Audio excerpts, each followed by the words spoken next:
Recently, I was blessed with an opportunity to be able to go on vacation to Europe. I figured I would share with you guys some helpful tips if you do plan on visiting Europe. Now, keep in mind, this is only for Lisbon, Portugal, and Paris, France. Tip number one, let's talk money. As far as the currency goes, in both Portugal and in France, you will be using the euro. This next tip is going to be really important if you are a foodie like myself and you plan on visiting different restaurants in Portugal and in France. Understand that in both these countries, they may bring starter items to the table like bread, olives, cheese. If you touch them, you will have to pay for them. So just be mindful of that. It's not like in America how they bring starter items like bread to the table and they're complimentary. These are actually considered items that you would need to pay for, and they will add it to your bill. You shouldn't have to pay for it if you don't touch it. Just let them know like, hey, I'm not interested, don't touch it, and you don't have to pay for it. This next tip about money is kind of a perk because you're gonna save a little money, but you don't have to leave tips in either one of these countries. It's not a requirement, and they rarely ask.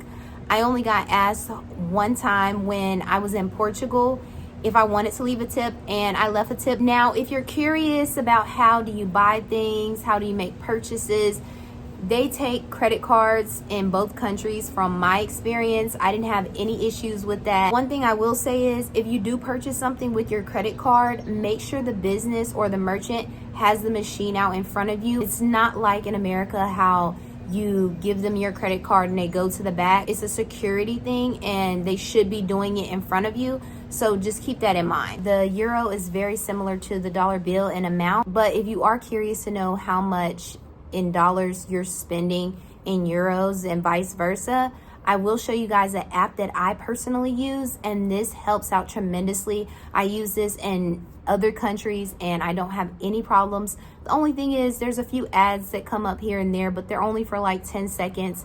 Other than that, it's a nice free app. When it comes to affordability, this is coming from a perspective from the US. Lisbon, Portugal seemed cheaper than Paris, France, but I will say Paris, France, and America, it was pretty much the same when I was comparing the prices for different items. It really wasn't that much cheaper or more expensive.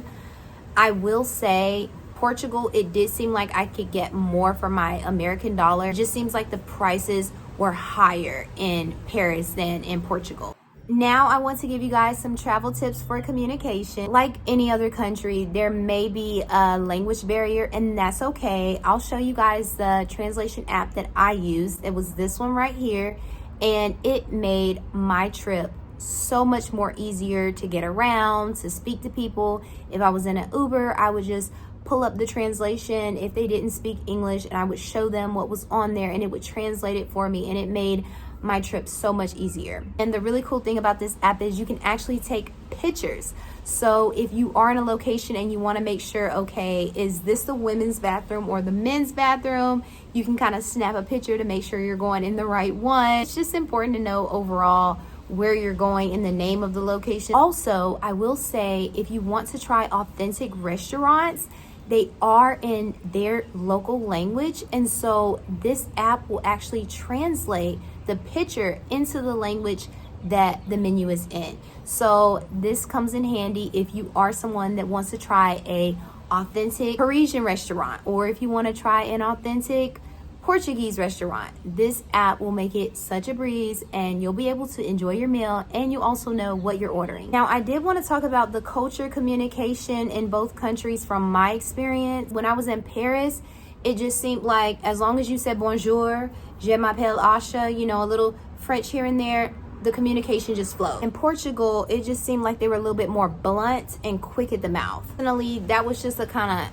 of for me because I'm just not used to being that blunt with strangers. Like, I try to be respectful and I wouldn't try to say something that may offend somebody, but it just seems like in Portugal, they were just more blunt. But in Paris, it just felt like the conversation and the communication was just very reserved and just chill and laid back. I would just say be respectful and patient. In both countries, they do speak English, but you may come across people who don't speak English, or it may be broken English.